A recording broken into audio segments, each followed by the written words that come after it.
ورحمۃ اللہ وبرکاتہ۔ اعوذ باللہ من الشیطان الرجیم، بسم اللہ الرحمن الرحیم۔ وَظَنُّونِ إِذْ ذَهَبَ مُغَاضِبًا فَظَنَّ أَن لَّن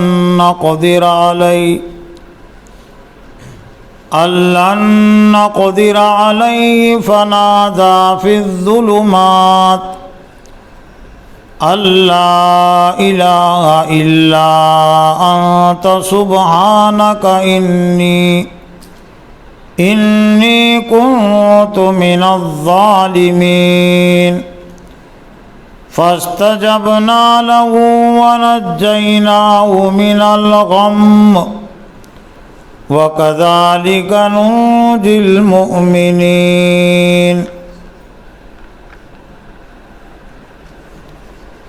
صدق اللہ العظیم۔ محترم اساتذہ اکرام اور عزیز طلبہ، آج کے اس ہفتہ واری اجتماع کے اختتام کے موقع سے سلسلہ خلاصے درس قرآن کے تحت حضرت یونس علیہ السلام کی دعوت اور ان کی ہجرت کا تذکرہ ہے۔ جیسا کہ آپ کو اچھی طرح معلوم ہے کہ گزشتہ کئی اجتماعات سے، بلکہ سال گزشتہ کے ہفتہ واری اجتماعات کے موقع سے بھی کچھ انبیاء علیہ السلام کی سیرت کا، ان کی دعوت کا سلسلہ جاری تھا۔ ابھی اور کچھ انبیاء علیہ السلام کی سیرت اور دعوت کا سلسلہ باقی ہے۔ اگرچہ جتنے انبیاء علیہ السلام کا تذکرہ قرآن مجید میں ہے وہ تقریباً 25-26 انبیاء ہوتے ہیں، جن میں سے اکثر انبیاء علیہ السلام کی دعوت پر اس ہفتہ واری اجتماع میں یا اجتماعات کے سلسلے میں خلاصہ درس قرآن پیش کیا جا چکا ہے۔ آج کے اس اجتماع کے موقع سے جس نبی علیہ السلام پر درس کا سلسلہ ہے وہ حضرت یونس علیہ السلام۔ حضرت یونس علیہ السلام کے نام سے قرآن مجید میں ایک سورت بھی ہے، سورہ یونس، اور حضرت یونس علیہ السلام کا تذکرہ قرآن مجید کی تقریباً 4 سورتوں میں ہے، 4 مقامات پر ہے۔ ایک تو سورہ یونس میں، دوسرے سورہ انبیاء میں، اور تیسرے سورہ صافات میں، اور چوتھے سورہ قلم میں۔ لیکن بہت زیادہ تفصیل کے ساتھ حضرت یونس علیہ السلام کا تذکرہ نہیں ہے۔ حضرت یونس علیہ السلام کی ایک طرح سے دعوت کا نچوڑ اور خلاصہ اور ان کی ہجرت کا نچوڑ اور خلاصہ ہے۔ کل 16 آیتیں حضرت یونس علیہ السلام کے تذکرے پر ہیں، جن میں سے 10 آیات تو سورہ صافات کی ہے۔ سورہ صافات کی آیت نمبر 139 سے 148 تک، اور 3 آیات سورہ قلم کی ہے، اور 2 آیتیں سورہ ابراہیم میں ہیں، اور 1 آیت سورہ یونس میں ہے۔ اس موقع سے میں نے جو 2 آیتیں پڑھی ہے سورہ انبیاء کی ہے۔ وَظَنُّونِ إِذْ ذَهَبَ مُغَاضِبًا فَظَنَّ أَن لَّن نَّقْدِرَ عَلَيْهِ فَنَادَىٰ فِي الظُّلُمَاتِ۔ وَظَنُّونِ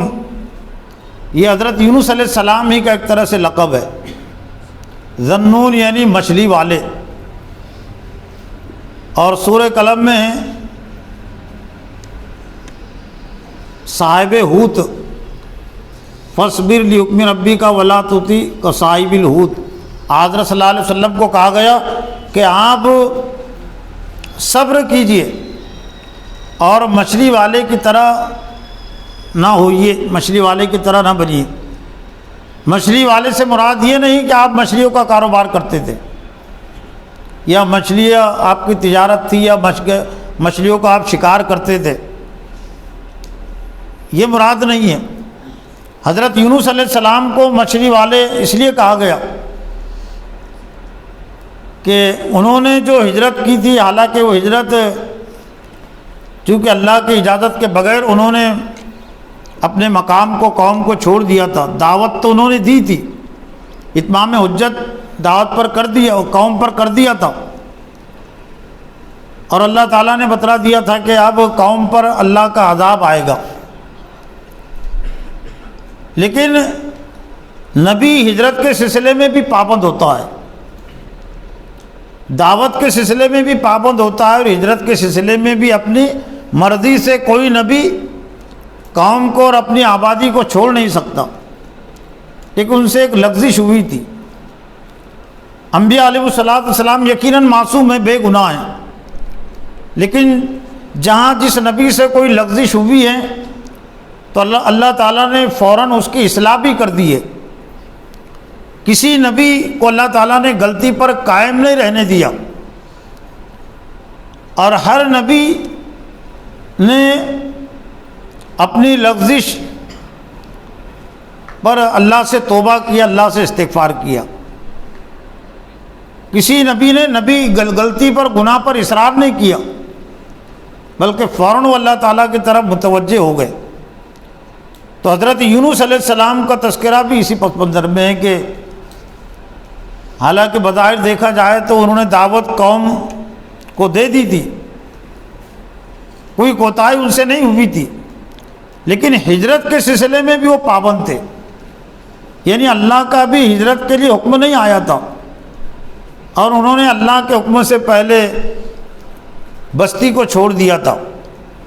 تو پھر اللہ تعالیٰ کی ایک طرح سے ان کی پکڑ بھی ہوئی ہے، جس کا تذکرہ یہاں پر بھی ہے، اور جہاں ان کا تذکرہ ہے تو بستی کو انہوں نے چھوڑا، سمندری سفر تھا اور کشتی میں سوار ہوئے، لیکن کشتی ذرا سمندر میں بیچ میں جانے کے بعد وہ طوفان میں گر گئی اور ڈوبنے کے قریب ہو گئی۔ تو اب یہ ایک روایت میں یہ بھی ہے کہ عام طور سے یہ مشہور تھا اس وقت کہ کوئی غلام اگر اپنے آقا سے بھاگ کر، اپنے آقا کی اجازت سے بھاگ کر اگر آ گیا اور وہ کشتی میں سوار ہے تو وہ ڈوبنے کا ذریعہ بن جاتا ہے۔ تو ایک طرح سے حضرت یونس علیہ السلام بھی اللہ کے غلام تھے، ہر نبی اللہ کا غلام ہی ہے، اور کشتی جب ڈگمگانے لگی، ڈوبنے کے قریب ہو گئی، تو پھر کشتی کا جو چلانے والا تھا کب تک ملا، اس نے کہا کہ کشتی میں وزن زیادہ ہے، اب ایک نہ ایک کو، کسی ایک کو سمندر میں کودنا پڑے گا، کشتی سے اترنا پڑے گا، لیکن کون اترے گا؟ تو قرعہ ڈالا گیا، یہ طے ہوا کہ قرعہ ڈالا جائے۔ قرعہ کا مطلب چٹھی، نام لکھ کر، اور جس کا نام چٹھی میں آئے تو اس کو سمندر میں ڈال دیا جائے۔ اور یہ سب اللہ تعالیٰ کی ایک طرح سے قدرت تھی، یہ اللہ کا منصوبہ تھا۔ اللہ کے جتنے منصوبے ہوتے ہیں، جتنے فیصلے ہوتے ہیں، وہ طے ہو کر رہتے ہیں، وہ طے ہوتے ہیں، وہ ہو کر رہتے ہیں۔ تب گویا کہ اللہ تعالیٰ کا بھی فیصلہ یہ تھا کہ یونس علیہ السلام کو سمندر میں ڈال دیا جائے، اور پھر مچھلی ان کو نگل لے، اور پھر مچھلی کچھ دن اپنے پیٹ میں رکھنے کے بعد پھر ساحل پر، کنارے پر لا کر ان کو ڈال دے، اور پھر دوبارہ ان کو قوم کی طرف بھیجا جائے۔ یعنی یہ لغزش کی ایک طرح سے توبہ اور استغفار تو انہوں نے کیا، لیکن ایک طرح سے اس کے اللہ کے نزدیک تلافی بھی تھی یعنی لغزش اور غلطی کی تلافی، کہ وہ بغیر اجازت کے چلے گئے تو گویا کہ ان کو یہ احساس ہو جائے کہ اللہ کی اجازت اور اللہ کی پکڑ سے کوئی نہیں بچ سکتا، تو اس وجہ سے بھی ان کی یہ پکڑ ہوئی ہے۔ تو اللہ وَظَنُّونِ إِذْ ذَهَبَ مُغَاضِبًا، اور مچھلی والے جب کہ وہ گئے مغاضباً غصے کی حالت میں، یعنی قوم سے ناراض ہو کر، تو ایک تو یہ ایسا لگتا کہ اللہ کو یہ حضرت یونس علیہ السلام کا یہ رویہ بھی پسند نہیں آیا۔ فَظَنَّ أَن لَّن نَّقْدِرَ عَلَيْهِ، وہ گمان کرنے لگے کہ لن نقدر علیہ، اب ان پر قادر نہیں ہے، یعنی شاید ہماری گرفت سے بچ جائیں گے۔ فنادى فی الظلمات، لیکن ان کو جب سمندر میں ڈال دیا گیا، مچھلی نے ان کو نگل لیا، تو اللہ نے فنادى فی الظلمات، تو انہوں نے ندا لگائی، آواز دی اندھیریوں میں۔ اندھیریوں مطلب ایک اندھیرا نہیں تھا نا، ایک تو سمندر کا اندھیرا اور دوسرا مچھلی کے پیٹ کا اندھیرا۔ لیکن اللہ جس کو زندہ رکھنا چاہے اور جہاں زندہ رکھنا چاہے تو اللہ کے فیصلے کے سامنے کون سی چیز آڑے آ سکتی ہے۔ ویسا بھی ایک تحقیق یہ ہے کہ مچھلی کے پیٹ میں جانے کے بعد ہر ایک نہیں مرتا،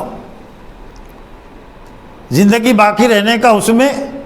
یعنی ایک طرح سے یہ ثبوت ہے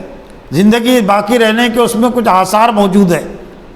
مچھلی کے پیٹ میں بھی کچھ زندہ رہ سکتا ہے، اسی لیے مولانا مودودی رحمۃ اللہ علیہ نے اپنے تفہیم القرآن میں ایک واقعہ بھی نقل کیا ہے یونس سے متعلق، اور بہت دور کا نہیں ہے، 1891 کا ایک واقعہ انہوں نے نقل کیا ہے کہ چند مچھلیاں پکڑنے والے سمندر میں مچھلیاں پکڑ رہے تھے، تو ایک ویل نام کی مچھلی، بڑی مچھلی جس کی لمبائی 20 فٹ اور چوڑائی 5 فٹ لکھی گئی ہے، اور وزن اس کا 100 ٹن کے قریب، ایک مچھلی نے ایک مچھرے کو نگل لیا پکڑتے ہوئے، لیکن دوسرے دن وہ مچھلی پکڑنے والوں کو مردہ پائی گئی۔ تو پھر جب اس کا پیٹ چاک کیا گیا تو اس کو تقریباً 2.5 دن گزر چکے تھے، 60 گھنٹے انہوں نے لکھے ہیں، 60 گھنٹے میں 2.5 دن ہی ہوتے ہیں نا، تو 2.5 دن کے بعد جب وہ مچھلی کا پیٹ چاک کیا گیا تو وہ نام بھی اس میں انہوں نے لکھا ہے، جس کو جیمز بارٹلے یہ نام، اور یہ 1891 کا یہ واقعہ ہے۔ 60 گھنٹے اس میں 2.5 دن وہ زندہ رہا، جب نکالا گیا تو وہ زندہ تھا۔ لیکن خیر اگر کوئی، یہ تو ایک شخص کی بات ہے، لیکن چونکہ اللہ کی طرف سے تو اللہ کے لیے کوئی چیز مشکل نہیں ہے۔ ہو سکتا ہے کوئی دوسرا انسان اس میں زیادہ دنوں تک زندہ نہ رہے، لیکن اللہ کو جب زندہ رکھنا اس میں مقصود تھا، تو معجزہ کہتے ہیں ایسی چیز کو کہ جس سے دنیا عاجز آ جائے، جو دنیا کے بس میں نہ ہو۔ تو اب کتنے دن مچھلی کے پیٹ میں رہے اس کا تعین نہیں ہے، اس کی کوئی مدت نہیں ہے، لیکن چند دن بہرحال مچھلی کے پیٹ میں رہے، ہو سکتا ہے 2 دن 3 دن 4 دن، کسی نے 40 دن، لیکن جتنا اللہ کو منظور تھا تو اللہ تعالیٰ نے ان کو مچھلی کے پیٹ میں رکھا۔ اس دعوت، لیکن مچھلی کے پیٹ میں حضرت یونس علیہ السلام نے اللہ کو یاد کیا، لا الہ الا انت سبحانک انی کنت من الظالمین، کہ اللہ کے علاوہ کوئی معبود نہیں ہے، الا انت مگر تو ہی، سبحانک تیری ذات پاک ہے، انی کنت من الظالمین بے شک میں ظالموں میں سے ہوں، یعنی فرما بردار، میں نافرمانوں میں سے ہوں۔ فاستجبنا لہ، اللہ نے فرمایا کہ فاستجبنا لہ، ہم نے قبول کر لیا، یعنی ان کی دعا کو، ان کے استغفار کو ہم نے قبول کر لیا۔ ونجیناہ من الغم، اور ہم نے ان کو نجات دی غم سے، یعنی جس غم میں مبتلا تھے، غم ان کو یہ کہ وہ قوم سے نکل گئے تھے اللہ کی اجازت کے بغیر، انہوں نے قوم کو چھوڑ دیا تھا، بستی کو چھوڑ دیا تھا، اور دوسری ہے کہ پھر مچھلی کے پیٹ میں چلے جانے کا غم، تو اللہ تعالیٰ نے ان کو اس غم سے نجات دی۔ وَكَذَلِكَ نُنْجِي الْمُؤْمِنِينَ، اور اسی طرح ہم مومنین کو نجات دیتے ہیں۔ یعنی جب بھی کوئی مومن کسی مصیبت اور پریشانی میں گر جاتا ہے، پڑ جاتا ہے، تو اللہ تعالیٰ اس کو اس سے نجات دیتا ہے۔ حضرت یونس علیہ السلام کے زمانے سے متعلق جو کچھ مفسرین نے لکھا وہ یہ کہ حضرت عیسیٰ علیہ السلام سے تقریباً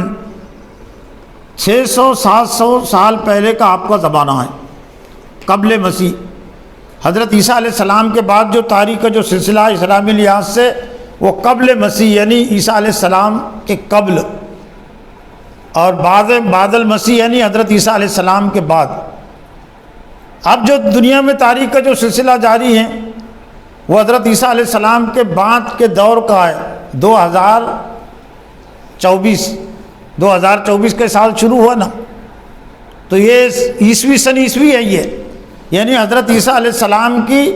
وفات کو، اس دنیا سے حضرت عیسیٰ علیہ السلام کو گئے ہوئے تقریباً 2024 سال کا عرصہ اور زمانہ ہو گیا۔ لیکن یہ حضرت یونس علیہ السلام کا جو زمانہ ہے وہ حضرت عیسیٰ علیہ السلام سے تقریباً 600-700 سال پہلے کا زمانہ ہے، یعنی گویا کہ آج سے یوں سمجھ لیجئے کہ 2700-2800 سال پہلے کا زمانہ ہے۔ اور جس علاقے سے ان کا تعلق ہے تو مفسرین نے اس علاقے کا نام موصل لکھا، موصل میں نینوا نام کا شہر۔ زیادہ تر انبیاء علیہ السلام کو اللہ تعالیٰ نے جو ملک ہے، جو آبادی ہے، اس کے بڑے شہر میں بھیجا تاکہ وہاں سے ان کی دعوت پورے ملک میں، پورے علاقے میں پہنچے۔ تو نینوا ایک اس علاقے کے ایک طرح سے مرکزی شہر تھا، یعنی بڑا شہر تھا۔ تو نینوا شہر میں اللہ تعالیٰ نے حضرت یونس علیہ السلام کو مبعوث کیا تھا، اور جس آبادی کی طرف، جس قوم کی طرف ان کو مبعوث کیا گیا تھا، تو قرآن مجید کی آیات سے بات بھی معلوم ہوتی ہے کہ تقریباً ان کی جو آبادی تھی وہ 1 لاکھ سے زیادہ، جیسا کہ سورہ صافات کی آیت ہے جہاں سے شروع ہوتی ہے وَإِنَّ يُونُسَ لَمِنَ الْمُرْسَلِينَ، اور بے شک یونس علیہ السلام رسولوں میں سے، اِذْ أَبَقَ إِلَى الْفُلْكِ الْمَشْحُونِ، جبکہ وہ بھری ہوئی کشتی کی طرف گئے بھاگے۔ اباقہ کا لفظ یہ اس غلام کے لیے بھی استعمال ہوتا تھا عربی میں جو اپنے آقا کی اجازت کے بغیر بھاگ جاتا تھا، تو ایک طرح سے ملتی جلتی صورت حال تھی۔ فَسَاهَمَ فَكَانَ مِنَ الْمُدْحَضِينَ، لیکن کشتی میں سوار ہونے کے بعد ایک طرح سے وہ اپنے مقصد میں کامیاب نہیں ہو سکے۔ ان کا مقصد تھا کہ کسی دوسرے علاقے میں جا کر بس جانا، لیکن لغزش پر اللہ کو پکڑنا مقصود تھا، اور ایک طرح سے ان کے بغیر اجازت سے قوم جانے کا ایک فائدہ قوم کو مل گیا۔ قوم کو جو فائدہ ملا وہ یہ کہ 3 دن کے بعد جب اللہ کا وہ عذاب کے آثار قوم نے دیکھے، بستی کی طرف قوم طوفان کی صورت میں یا بارش کی صورت میں جو بھی ہو، بہرحال جب عذاب کے آثار قوم نے دیکھے تو وہ یونس علیہ السلام کے پھر گھر کی طرف گئے، یعنی توبہ استغفار کرنے، دعا کی درخواست کرنے، یا جو بھی ہو سکتا ہے ایمان لانے کے لیے، لیکن یونس علیہ السلام کو انہوں نے نہیں پایا۔ اس لیے اللہ کی ایک سنت جو قوموں کے ساتھ جو حضرت یونس علیہ السلام کے ساتھ جو مستثنیٰ رہی ہے، جس کا تذکرہ اللہ تعالیٰ نے یہاں پر کیا سورہ یونس میں، فلولا کانت قریۃ آمنت فنفع ایمانها الا قوم یونس لما آمنوا کشفنا عنہم عذاب الخزی فی الحیاۃ الدنیا ومتعناہم الی حین۔ فلولا کانت قریۃ آمنت فنفع ایمانها، یعنی کوئی بستی، کوئی آبادی ایسی نہیں گزری کہ اللہ کے عذاب کو دیکھنے کے بعد اس کو کوئی فائدہ پہنچا ہو۔ اللہ کی ایک سنت ایک طرح سے تمام قوموں کے متعلق یہ رہی ہے کہ جب قوم نے اللہ کے عذاب کو دیکھنے کے بعد ایمان لایا یا توبہ کیا تو اللہ تعالیٰ نے اس کے ایمان کو قبول نہیں کیا، اس کی توبہ کو بھی قبول نہیں کیا۔ جیسے کہ فرعون کا تذکرہ قرآن مجید میں کہ جب وہ ڈوبنے لگا تو اس نے کہا آمنت بربی موسیٰ و ہارون کما آمنت بنو اسرائیل، اسی طرح کے الفاظ ہیں کہ میں ایمان لایا ہوں موسیٰ اور ہارون کے رب پر جیسے کہ بنی اسرائیل ایمان لائی ہے۔ لیکن اللہ نے جواب دیا الآن وقد عصیت، اب ایمان لاتا ہے اور اس سے پہلے تو نافرمان تھا، چونکہ عذاب کو اس نے اب دیکھ لیا تھا۔ تو اب گویا کہ اس کا جو ایمان تھا وہ غرق ہونے سے بچنے کے لیے اللہ کی رضا خوشنودی پیش نظر نہیں تھی، دنیا کی مصیبت اور پریشانی سے بچنا۔ تو اللہ نے یہ اس آیت میں سورہ یونس کی جو آیت نمبر 98 ہے، اللہ نے یہ اپنی پالیسی بیان کی کہ کوئی قوم ایسی نہیں گزری کہ اللہ کے عذاب کو دیکھنے کے بعد فنفع ایمان ہوا کہ اس کے ایمان نے اس کو نفع دیا ہو، فائدہ پہنچایا ہو، الا قوم یونس، لیکن صرف قوم یونس، صرف قوم یونس کو فائدہ پہنچا کہ اللہ کے عذاب کو دیکھنے کے بعد اس نے ایمان لایا، توبہ کیا،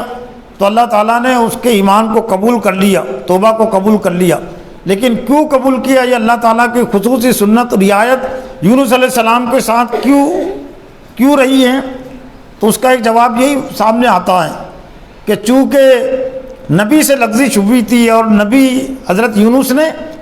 اللہ کی اجازت کے بغیر ہجرت کی تھی، اپنی بستی کو اور قوم کو چھوڑ دیا تھا، تو گویا کہ اس کا فائدہ قوم کو مل گیا۔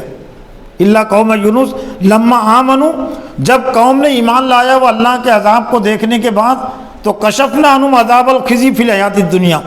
تو ہم نے اٹھا لیا ان سے عذاب کو، اللہ نے عذاب کو ہٹا لیا، اٹھا لیا۔ پھر جو عذاب آنے والا تھا، قوم اس میں ہلاک ہونے والی تھی، لیکن اللہ نے عذاب کو ہٹا لیا فی الحیات الدنیا، دنیا کی زندگی میں۔ اس سے بات یہ واضح ہوتی ہے کہ یہ ان کو جو اللہ کا جو عذاب، جو رعایت دی گئی اور عذاب سے ان کو بچایا گیا، وہ صرف دنیاوی عذاب، اخروی عذاب سے بچنے کے لیے تو دل سے ایمان لانا ضروری ہے اللہ کی رضا اور خوشنودی کی خاطر، اور اس وقت ایمان لانا ضروری ہے جب تک کہ کوئی عذاب کو نہ دیکھے، عذاب کو دیکھے بغیر اپنی آنکھوں سے، اللہ کے معجزے کو دیکھے بغیر وہ ایمان لائیں، عذاب کو دیکھے بغیر تب آخرت کے عذاب سے کوئی بچ سکتا ہے۔ تو سیاق و سباق سے جو بات معلوم ہوتی ہے کہ یہ جو قوم نے ایمان لایا تھا تو ان کو، باقی قوموں کو تو اللہ تعالیٰ نے دنیا میں بھی رہنے کی اجازت ان کو رعایت نہیں دی، دنیا میں ان کو ہلاک کر دیا، لیکن اس قوم کو اللہ تعالیٰ نے جب انہوں نے ایمان لایا اللہ کے عذاب کو دیکھنے کے بعد، تو اللہ نے دنیاوی عذاب، ذلت اور رسوائی کا عذاب ان سے ہٹا دیا۔ وہ متعناہم الی حین، اس آیت سے اور اس الفاظ سے بات معلوم واضح ہوتی ہے کہ یہ ایمان کا فائدہ ان کو صرف دنیا کی زندگی میں پہنچا ہے۔ وہ متعناہم الی حین، اور ہم نے ان کو فائدہ پہنچایا، ان کو ہم نے فائدہ دیا ایک مدت تک، یعنی دنیا کی زندگی تک۔ لیکن اور جو آیتیں ہیں اور انداز سے بات واضح ہوتی ہے کہ اس کے بعد اللہ تعالیٰ نے حضرت یونس علیہ السلام کو قوم کی طرف بھیجا، تو اب پھر جن لوگوں نے ان پر ایمان لایا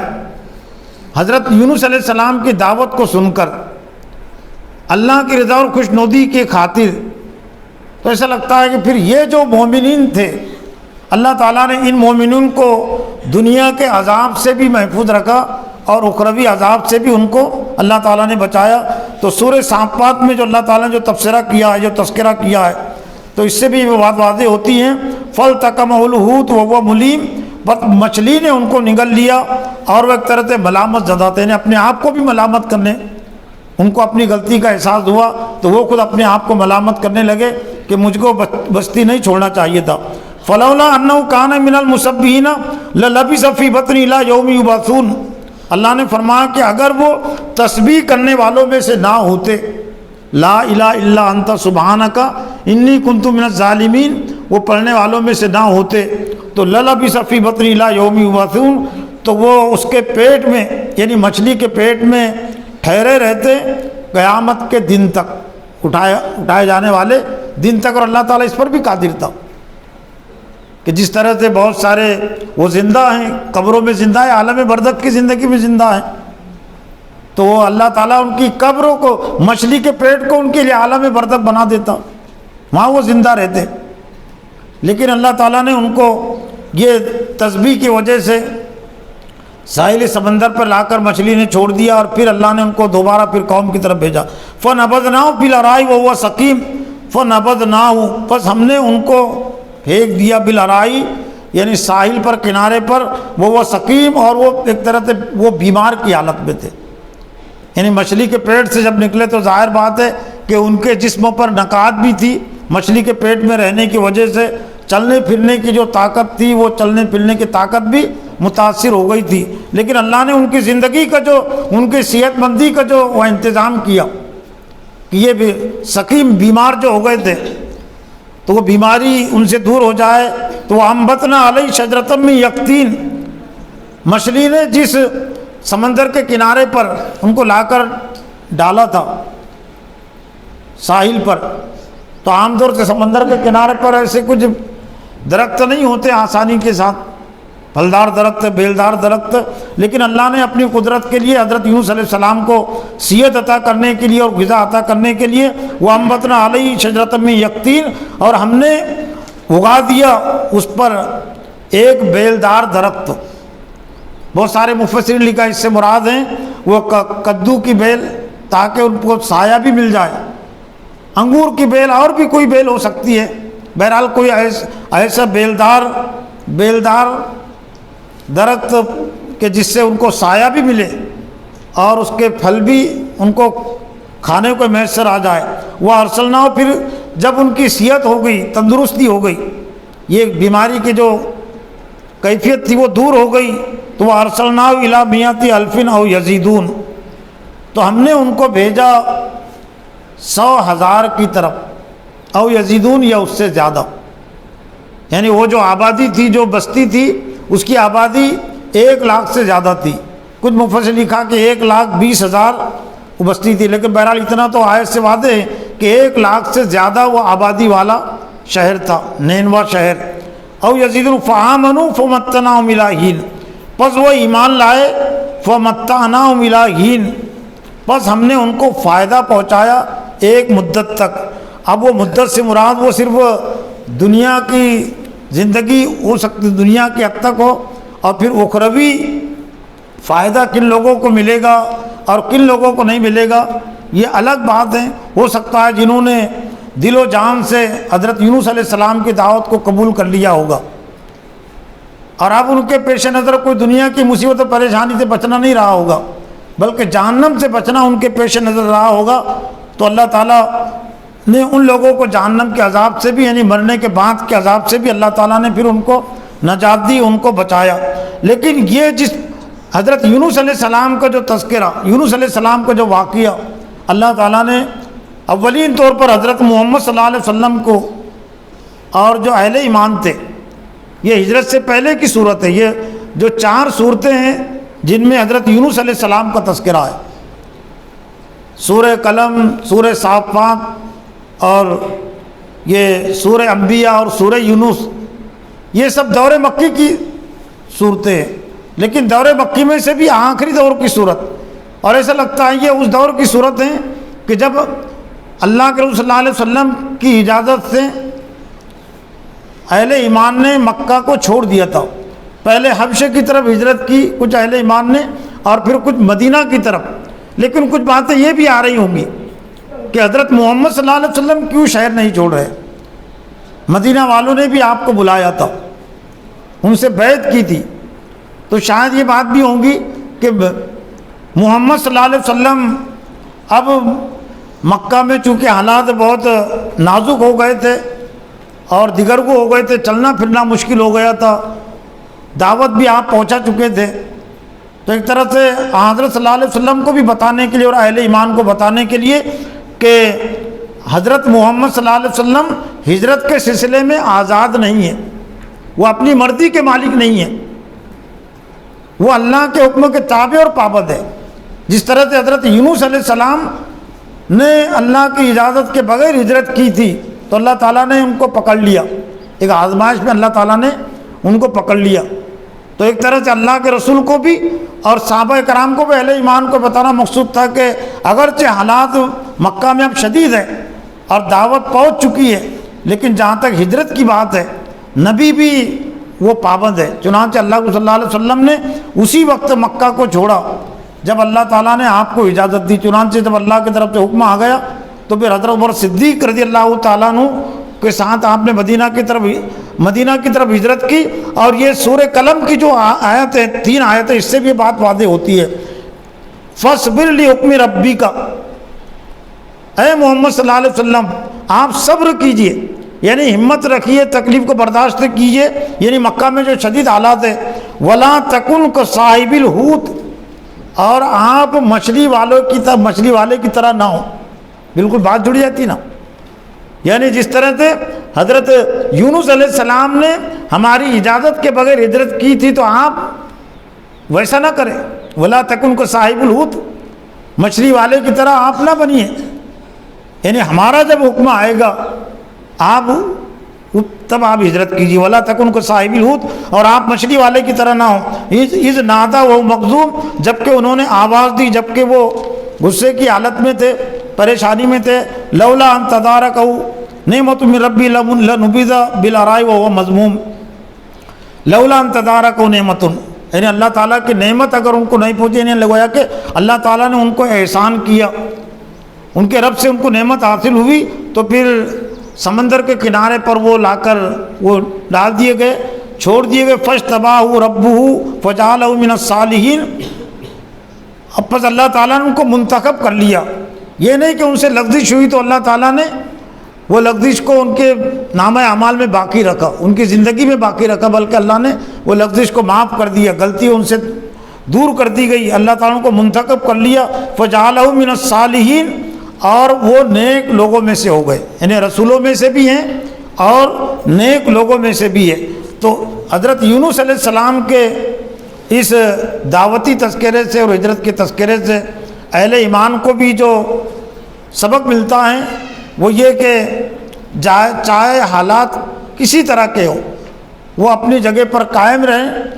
اور اپنی مرضی سے وہ کوئی کام انجام نہ دے، اللہ کے حکموں پر وہ قائم رہیں، تو اللہ تعالیٰ اسی میں سے راستے پیدا کرتا ہے۔ اور اگر کوئی اپنی عارضی یعنی اپنے فائدے کی خاطر، اپنے سوچ کے لحاظ سے کہ میں مصیبت اور پریشانی سے بچ جاؤں گا، تو وہ نہیں بچ سکتا۔ جیسے کہ حضرت یونس علیہ السلام نے سمجھا تھا کہ اب قوم پر اللہ کا عذاب آنے والا ہے تو میں یہاں کیوں رہوں، حالانکہ اللہ تعالیٰ ان کو عذاب سے بچانے والا تھا، لیکن ایک لغزش ان سے ہوئی تو اللہ تعالیٰ نے پھر ایک طرح سے ان کو مچھلی کے پیٹ میں پہنچا دیا، سمندر میں ڈال دیے گئے اور مچھلی نگل لیا۔ لیکن اللہ تعالیٰ کے احسانات ان کے ساتھ پھر رہے ہیں، اس لیے کہ بہت زیادہ یہ بڑی لغزش نہیں تھی۔ ایک عام انسان کے لیے تو ہو سکتا ہے ایک عام مومن کے لیے لغزش ہی نہ ہو، لیکن جو اللہ کے نزدیک جتنا زیادہ مقرب ہوتا ہے، بڑا ہوتا ہے، تو اس کی چھوٹی غلطی پر بھی پکڑ ہوتی ہے۔ تو اسی طرح سے انبیاء حضرت یونس علیہ السلام کی بھی ایک طرح سے تھوڑی دیر کے لیے اللہ تعالیٰ نے پکڑ فرمائی، لیکن بعد میں اللہ تعالیٰ نے ان کو معاف کر دیا، اور وہ رسولوں میں سے ہیں اور نیک لوگوں میں سے ہیں، اور قیامت تک کے لیے اللہ تعالیٰ نے قرآن مجید میں ان کا یہ تذکرہ نیک نامی کے ساتھ باقی رکھا ہے۔ اللہ تعالیٰ سے دعا ہے کہ اللہ تعالیٰ مجھے بھی اور آپ کو بھی حضرت یونس علیہ السلام کے اس ہجرت سے، ان کے دعوت سے نصیحت حاصل کرنے کی توفیق عطا فرمائیں۔ ربنا تقبل منا انک انت السمیع العلیم وتب علینا انک انت التواب الرحیم برحمتک یا رب۔